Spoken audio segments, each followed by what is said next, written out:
Fréquence Drone, la première web radio francophone dédiée aux télépilotes et acteurs des filières drones aériens, terrestres, aquatiques et subaquatiques. Fréquence Drone, interview.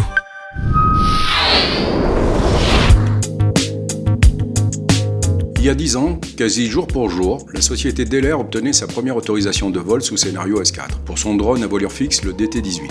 Pour les télépilotes les plus récents, le scénario S4 ne veut pas dire grand-chose.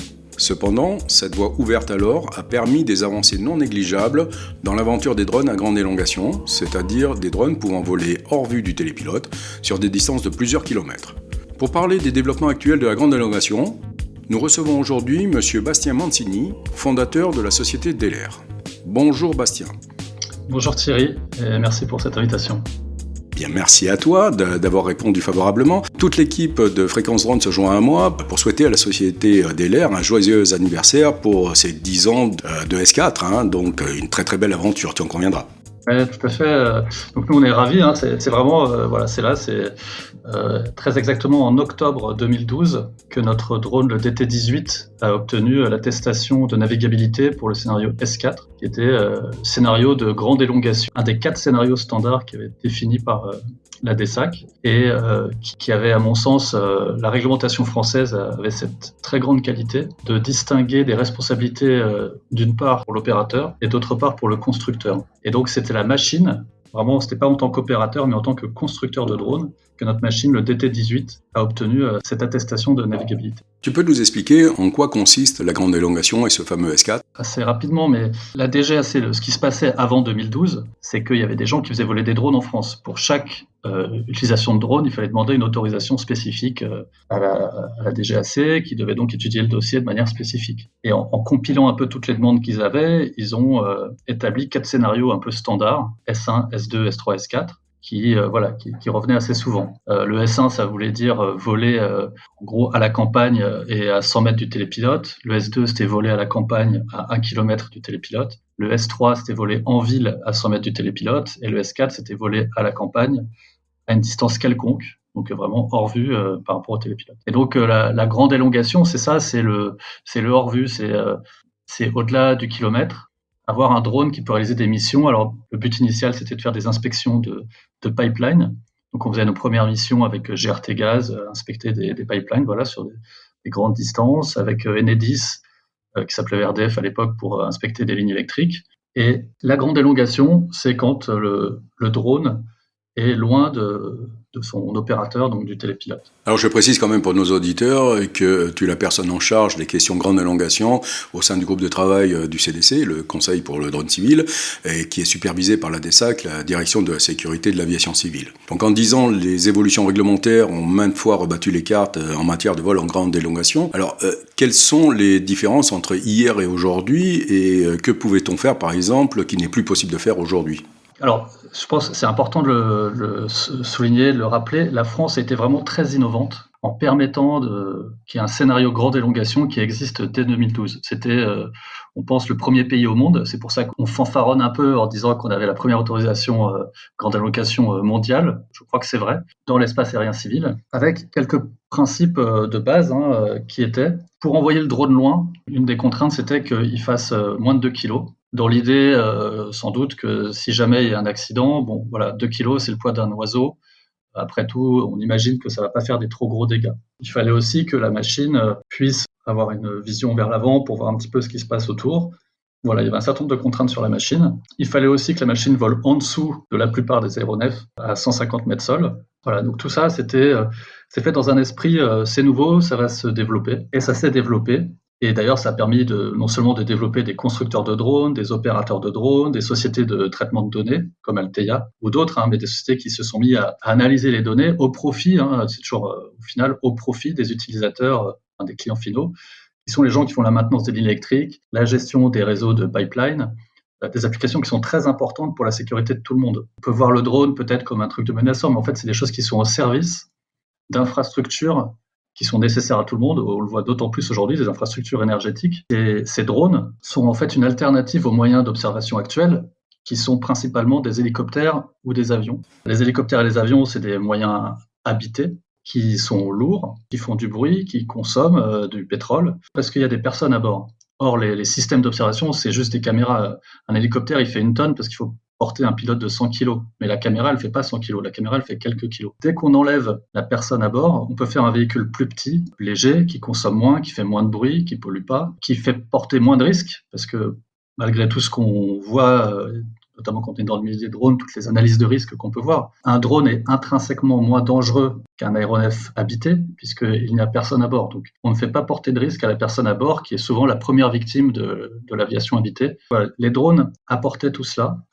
Après, donc, cette activité s'est développée et les gestionnaires d'infrastructures énergétiques ont vu un vrai intérêt à l'utilisation des drones. Et donc, il y a des usages qui ont commencé à se mettre en place grâce à ce scénario français de vol hors vue et de grande élongation, avec un certain nombre d'acteurs qui ont commencé à s'installer, des usages, etc. Le volume d'activité ayant augmenté, les gens qui sont en charge de la sécurité, évidemment, se sont dit, bon, bah là, attention, il va commencer à y avoir vraiment beaucoup d'activités. Donc, peut-être que ce qu'on permettait, il va falloir mettre des règles un peu plus fortes dessus pour s'assurer que c'est pas la même chose si vous avez 10 heures de vol par an de drone ou si vous avez 100 000 heures de vol. Les risques sont plus importants. En parallèle de ça, l'Europe s'est saisie aussi de la réglementation et en 2019 a dit on va réglementer les drones dans l'espace aérien et on se donne comme objectif d'avoir terminé en 2024. Et c'est très bien pour des constructeurs comme nous parce que ça ouvre un marché qui est plus grand. Le truc, c'est que quand vous faites des fonctions de sécurité, c'est un coût, c'est des investissements. À nous, chaque développement, c'est des millions d'euros qu'on dépense. Parce que la sécurité a un coût intrinsèque et on ne peut pas descendre en dessous de ça. Vous n'allez pas faire un système sûr pour 100 000 euros. C'est pas possible techniquement aujourd'hui. Donc, il faut dépenser des millions pour faire un système sûr. Et évidemment, économiquement, ça fonctionne si en face de ces coûts qui sont nécessaires, vous avez un marché qui a une dimension suffisante. Donc, de créer un marché européen, c'est top, c'est très bien pour nous. Après, le temps que cette réglementation européenne se mette en place, sachant qu'il y avait des usages qui étaient en place en France, il y a une transition, et on est en plein dedans, aujourd'hui on est en 2022. Et au cours de cette transition, pour les usagers, pour les opérateurs, pour plein de monde, les choses sont un petit peu floues. Et donc c'est quelque chose qui est difficile à vivre pour tout le monde, parce qu'on avait quelque chose qui commençait à bien se développer, à bien marcher, et d'un coup, au lieu de dire en attendant que tout soit bien défini au niveau européen, on continue où on était. À la limite, on pourrait se dire, je n'ai pas le volume exact, mais disons, on faisait 10 000 heures de vol de drone comme ça. Bon, on ne va pas autoriser d'en faire plus que 10 000, mais si on reste au niveau d'activité où on était, on peut continuer à opérer dans les conditions dans lesquelles on opérait, où il n'y a pas eu d'accident pendant 10 ans. Au lieu de ça, on a dit, on arrête et on attend qu'il y ait une règle qui soit définie européenne. Donc, économiquement, c'est mal vécu par un certain nombre d'acteurs. C'est quelque chose qui n'est pas facile, sachant qu'on est dans une compétition mondiale où les Américains, les Chinois, les Turcs, les Israéliens ne nous attendent pas forcément. Cette grande élongation, je crois savoir, quand on s'est arrivé sur la table au niveau de l'Europe, on était peut-être le seul pays au monde aussi à défendre cet intérêt, parce que je crois que dans la grande majorité, les États européens ne voyaient pas l'utilité d'avoir un scénario en grande élongation, c'est ça ? Il y a un arbitrage, c'est-à-dire que c'est évidemment le scénario qui fait le plus peur. On envoie des drones loin, on n'a plus le contact visuel. Et donc, il faut que les gens se disent qu'en face, il y a un vrai intérêt. Pour les acteurs économiques, encore une fois, les gestionnaires d'infrastructures énergétiques sont vraiment demandeurs de ça, et en faveur de la transition énergétique. Mais c'est le truc le plus risqué. Et quelque chose qui s'est passé, qui est finalement de la faute de personne, mais quand les usages ont commencé à se faire, il y avait 3000 opérateurs en France de DJI, et puis peut-être 10 opérateurs de drones de grande élongation. Alors, leur machine ne l'achète pas 5 000 euros, ils vendent des missions beaucoup plus chères que faire un petit relevé topographique ou une photo de mariage ou quoi. Mais d'un côté, vous avez 3000 acteurs, et de l'autre, vous en avez 10. Et donc, c'est naturel, on commence par écouter les 3000 plutôt que les 10. Sans doute que dans la structuration de tout ça, on aurait pu pondérer en fonction du chiffre d'affaires des uns et des autres, et sans du tout dévaloriser le travail des 3000 opérateurs. Et ils font des choses qui sont super et tout, ils ne sont juste pas les mêmes choses que ce que font peut-être les 10 opérateurs et constructeurs qui sont dans la grande élongation, et à qui, depuis qu'il y a eu des évolutions de la réglementation, on a dit, attendez, on verra plus tard. Si on revient sur la grande élongation elle-même, cela passe par une grande autonomie, et les batteries ont de tous les systèmes d'énergie embarqués la plus faible autonomie.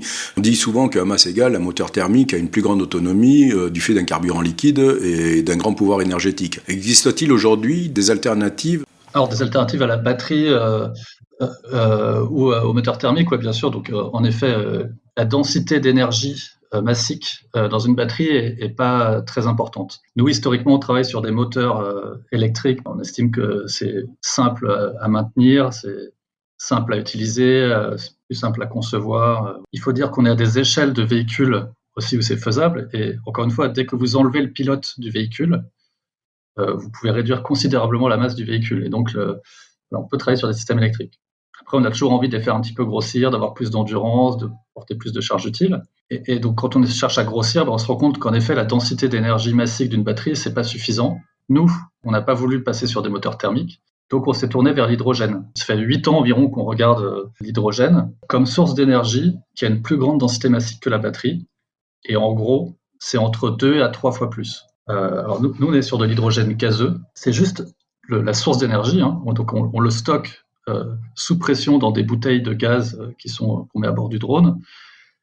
Et ensuite, on fabrique de l'électricité à bord. Et ensuite, tout le reste du système est électrique. Et donc, ça se fait à travers ce qu'on appelle une pile à combustible. Donc, la pile à combustible prend l'hydrogène qui est stocké dans les bouteilles de gaz dans le drone. Elle le mélange avec de l'oxygène qui est dans l'air ambiant.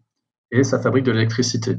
En gros, c'est un gros groupe électrogène, quoi. Tout à fait. Alors, il y a une autre technologie qui consiste à directement brûler l'hydrogène dans des moteurs. Donc là, c'est la combustion de l'hydrogène. Et c'est pas ce qu'on fait nous. Nous, on est sur des moteurs électriques et des chaînes de propulsion électrique qui utilisent l'hydrogène comme source d'énergie. L'hydrogène, ça joue aussi d'une mauvaise réputation, notamment à la suite du premier accident médiatisé de l'histoire de l'aéronautique. Je veux parler bien sûr du dirigeable Hindenburg. L'hydrogène est-il toujours d'actualité aujourd'hui ? En tout cas, ça apparaît clairement comme une alternative pour décarboner l'aviation, parmi d'autres, mais c'en est une. Dans le cadre de l'aviation traditionnelle habitée, l'hydrogène vient en remplacement du kérosène, des moteurs thermiques. Et donc, ce qu'on cherche, c'est essayer d'avoir autant de performance que ce qu'on a avec le kérosène, mais en décarbonant. Donc, ça part d'en haut. Nous, on part d'en bas, donc on part de batterie. Et donc, nous, l'hydrogène est plus performant que les batteries. Ça, c'est tout de suite très intéressant. C'est un avantage. Ce qu'on a vu quand même, en faisant un certain nombre de calculs et en utilisant les chiffres de l'ADEME sur les consommations faites par le taux d'émission de CO2 dans l'aéronautique, que ce soit pour la construction ou pour l'utilisation des systèmes, c'est qu'à mission quasi équivalente, alors on a une performance, nous, légèrement inférieure avec nos drones actuels, on en reparlera, mais on va dire nos drones du passé, à un hélicoptère. On n'est pas très loin, mais on a une performance légèrement inférieure, mais quasi équivalente. On émet environ 3000 fois moins de CO2 dans l'atmosphère avec un drone à hydrogène. L'hydrogène, ça a forcément un coût. On le voit, c'est quand même plus intéressant aujourd'hui que le prix du carburant d'énergie fossile. Mais combien faut-il à peu près de carburant d'hydrogène pour pouvoir voler durant 1 heure ?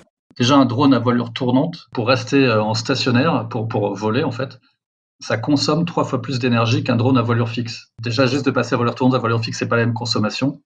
Sur un drone de quelques kilos à quelques dizaines de kilos, vous allez consommer quelques dizaines de grammes d'hydrogène au maximum par heure, sachant que le kilo d'hydrogène vaut, je ne sais plus, 10 euros ou quelque chose comme ça, 10-20 euros. Alors, on a vu Airbus dernièrement dans sa dernière conférence du 21 septembre dernier, de la semaine dernière, qui a précisé que le problème de l'hydrogène, au-delà de tout, c'était le stockage. Mais toi, tu dis que le stockage pour Airbus, c'est surtout de l'hydrogène liquide. Alors toi, tu es plutôt dans des phases gazeuses, c'est ça ? Oui, et je préjuge pas. Chacun peut faire de l'hydrogène selon la technologie qu'il veut. Nous, de notre côté, c'est de l'hydrogène gazeux qui se stocke assez facilement. C'est des bouteilles sous pression. Le stockage de l'hydrogène chez nous, c'est pas vraiment un souci. Ça peut l'être quand même dans un certain nombre de conditions opérationnelles. C'est pour ça que nous, on a fait notre premier projet de drone à hydrogène qui s'appelait Hydrone. On l'a fait avec un partenaire qui s'appelle ErgoSup, qui est une très bonne boîte dans le sud-est de la France, qui fait des systèmes qui produisent l'hydrogène localement. Donc, on met de l'eau, de l'électricité et l'électrolyse de l'eau qui est faite avec une réaction chimique qui permet de fabriquer l'hydrogène localement. Et à l'échelle de consommation de drones comme les nôtres. Donc, comme j'ai dit, c'est quelques dizaines de grammes de l'heure. Ce genre de technologie marche et est suffisamment compacte pour être emmené par une équipe opérationnelle sur le terrain. Voilà. Alors, il faut à un moment ou à un autre donner de l'électricité au système. La sécurité des vols est un aspect prioritaire de la réglementation drone actuelle et passée. La responsabilité du télépilote est systématiquement recherchée en cas d'accident. Sur les drones que tu construis, est-ce qu'il existe aujourd'hui des systèmes dits DAA, pour Detect and Avoid, en français voir et éviter, qui soient fiables, miniaturisés et adaptés aux drones actuels? Alors, sur ce qu'on vend aujourd'hui, on utilise des systèmes du marché, on va dire. Mais effectivement, de l'air, on se positionne et on a fait des développements et on commence à prouver qu'on a des systèmes pour faire du detect and avoid non collaboratif. En gros, on va faire des drones qui vont s'insérer dans l'espace aérien au milieu d'autres aéronefs. Donc il y a deux choses qu'on regarde en termes de risque, c'est le risque air et le risque sol. Le risque air, c'est la possibilité de se prendre un autre aéronef. Le risque sol, c'est la possibilité de tomber sur des gens.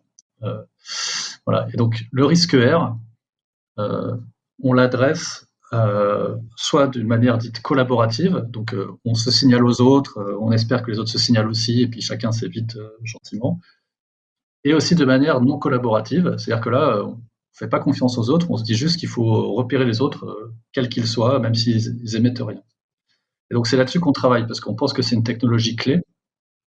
Donc on a développé un système qu'on embarque aujourd'hui, alors c'est un projet qu'on a fait pour l'Agence d'innovation de défense, un système qu'on embarque dans un hélicoptère qui permet aux occupants de l'hélicoptère de repérer les drones qu'il y a autour d'eux dans un rayon de 2 km.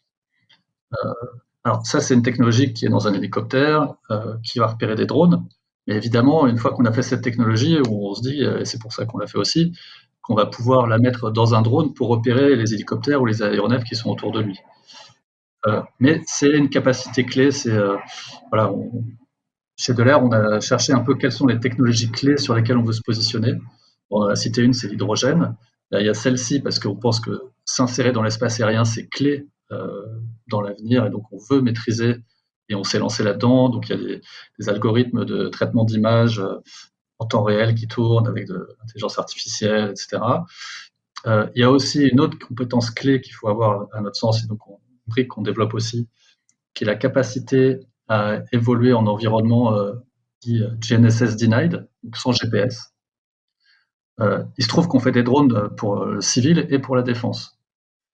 On a des drones qui ont évolué dans des environnements avec beaucoup de brouillage GPS. Ils n'ont jamais été perdus. Et ça fait depuis déjà 7-8 ans, parce qu'ils ont des capacités, et on continue à développer des capacités là-dessus, pour se débrouiller même quand on perd le GPS. Alors évidemment, le système marche moins bien, on va dire, mais la première étape, c'est d'arriver à récupérer le drone sans qu'il se crache, et qu'il soit, en gros, qu'il demeure sûr pour son environnement, à la fois air et sol. La deuxième étape, après, c'est de pouvoir continuer à accomplir sa mission, même quand il n'a plus de GPS. Et donc ça, c'est une brique technologique qui nous semble clé pour la sécurité, et puis évidemment pour positionner Delair par rapport à l'environnement mondial. Bien sûr. Justement, la question que je voulais te poser, c'était les GNSS, ce qu'on appelle les Global Navigation Satellite Systems, qui ne sont pas toujours forcément fiables. Il peut y avoir des satellites qui sont en panne, il peut y avoir des changements de positionnement par rapport aux satellites, etc. Ces systèmes, donc, comme tu expliques, qui sont sans référence GPS, ou GNSS plus exactement, ça peut être adapté aujourd'hui sur des drones, tu parlais tout à l'heure des DJI, etc., des petits appareils. Ça peut être mis aussi là-dessus pour ce genre de petits appareils, ou ça nécessite quand même beaucoup de place dans des drones, par exemple à voleur fixe comme les tiens, qui sont un peu plus grands? Non, ça, c'est pas des choses qui prennent. Enfin, aujourd'hui, les technologies qu'on développe sont pas très grosses et pour être mis sur des DJI. Après, faut voir que quand on utilise un drone en visuel, en gros, il n'y a pas forcément besoin toujours d'avoir le GPS, et on peut le gérer à la main. Donc, c'est pas forcément nécessaire non plus pour tous les petits drones. Mais disons qu'il y a un certain nombre de missions pour lesquelles c'est nécessaire de pouvoir s'en sortir sans GPS. Nous, on le fait par rapport à la sécurité.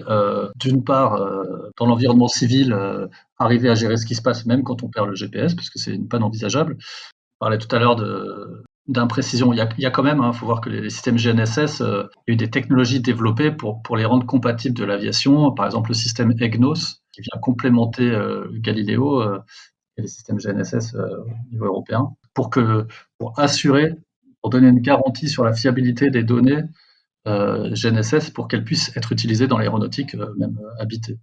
Donc, bon, il y a déjà des mécanismes de sécurité qui existent.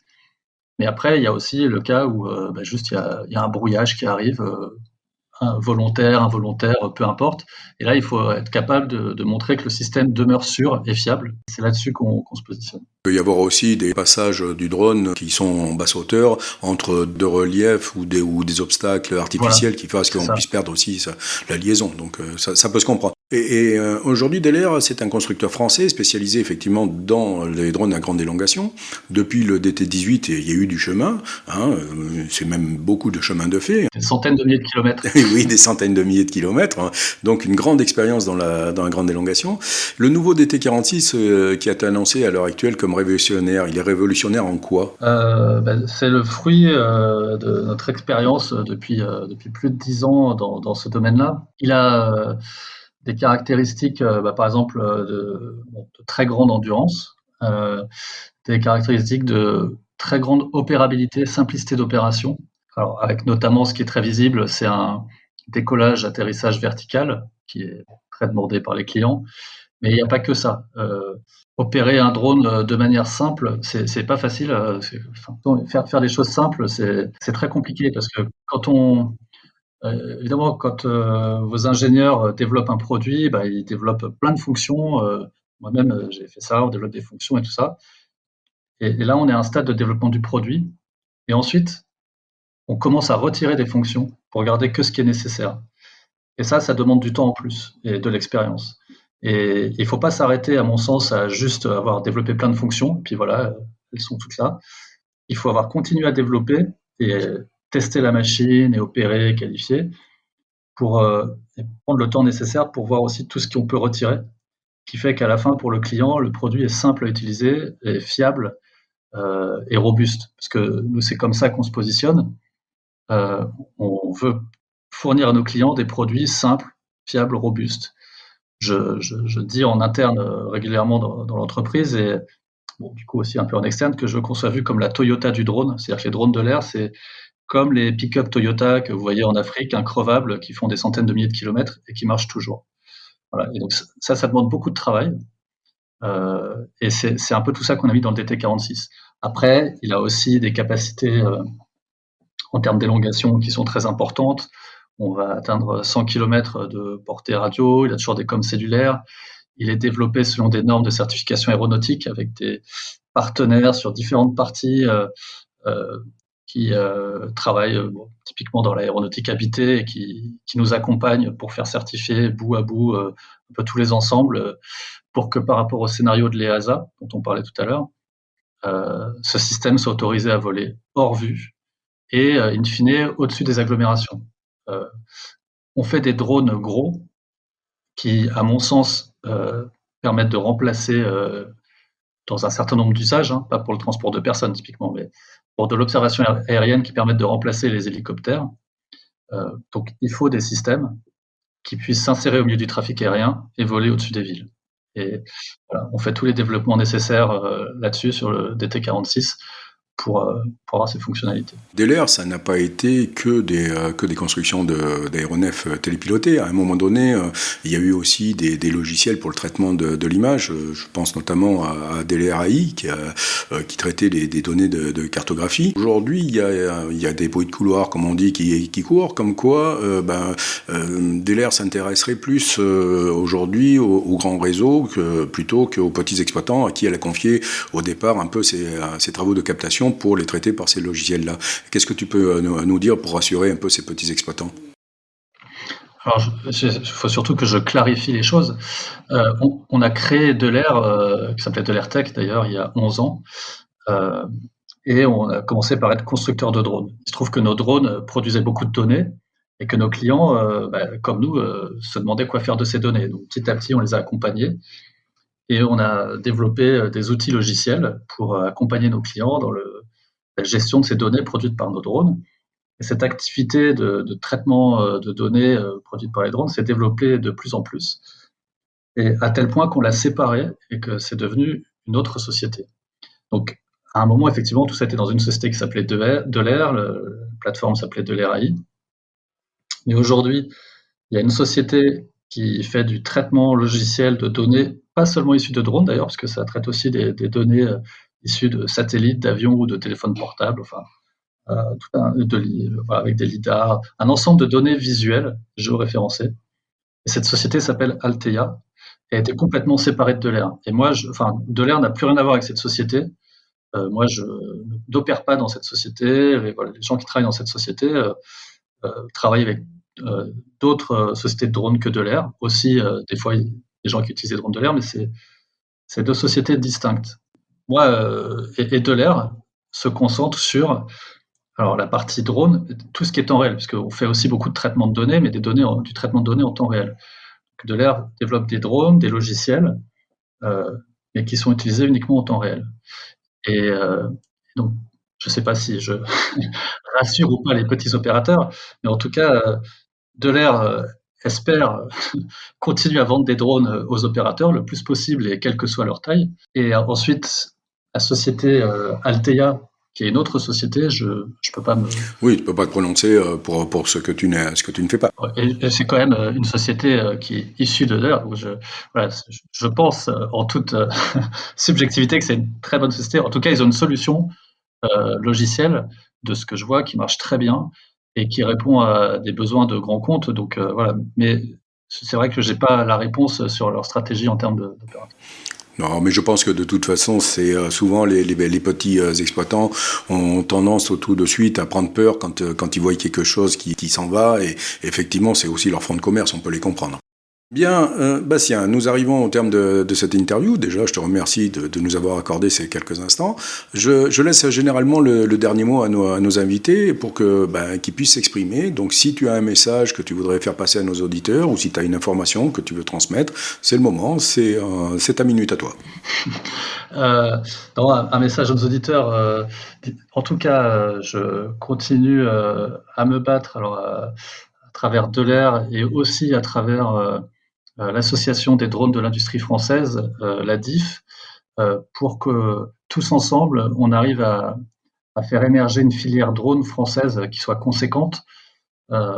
Aujourd'hui, les gros acteurs du drone mondiaux ne sont pas français. J'en fais le constat amer, mais il faut bien l'admettre. Les gros acteurs mondiaux sont des boîtes de drones qui font plus de 300 millions d'euros de chiffre d'affaires dans les drones. Et ça, il y en a au moins 6 ou 7. Donc à la question, est-ce qu'il y a un marché ? Oui, il y a un marché, parce que ces entreprises-là vendent des produits dans ces volumes-là. Et des drones, comme on en fait un peu tous dans la filière française. Il n'y a pas de leader européen aujourd'hui, clairement, affiché. Il y a quelques grosses boîtes européennes qui tournent entre 20 et 40, mais c'est pas... voilà. Quand quelqu'un dans le monde aujourd'hui veut acheter un drone, il se dit pas « je vais acheter un drone européen », il se dit pas « je vais acheter un drone français ». En général, il le fait pas. Et je pense qu'on a beaucoup de compétences et beaucoup d'expérience grâce à la réglementation française, grâce à l'histoire aéronautique française aussi, tout simplement. Il y a des grands acteurs de l'aéronautique en France qui ont beaucoup de compétences. Et j'espère, je suis persuadé qu'en travaillant tous ensemble, on peut faire émerger une filière qui est une vraie, qui est une vraie place dans le monde. Et on voit dans le monde actuel que la technologie des drones est très utile dans plein de domaines, à la fois dans la transition énergétique et dans la sécurité de tout le monde. Eh bien, écoute, ce sera sur ces belles paroles que l'on va clôturer notre interview. En tous les cas, on espère que tu seras entendu parce que effectivement, si Fréquence Drone peut arriver à relayer ce message comme quoi la France souhaite se positionner comme un leader européen, bon, peut-être pas mondial tout de suite, mais pourquoi pas, hein, la marche n'est pas si haute, tout compte fait. Mais tant mieux si on peut y contribuer. Vive les entreprises françaises parce qu'on a vraiment des bonnes compétences, des vrais savoir-faire, et on voudrait pas retourner dans les années 50 où nos ingénieurs français quittaient le territoire pour aller aux États-Unis et maintenant ils vont en Chine. Voilà. Donc ce serait un peu dommage de voir partir tous ces gens-là. Bastien, merci. Merci à tous. Rendez-vous lors d'une prochaine interview et à très vite. Merci Bastien. Merci beaucoup et merci pour ces émissions. Une interview réalisée par Thierry Mort et Franck Mur à la régie pour Fréquence Drone.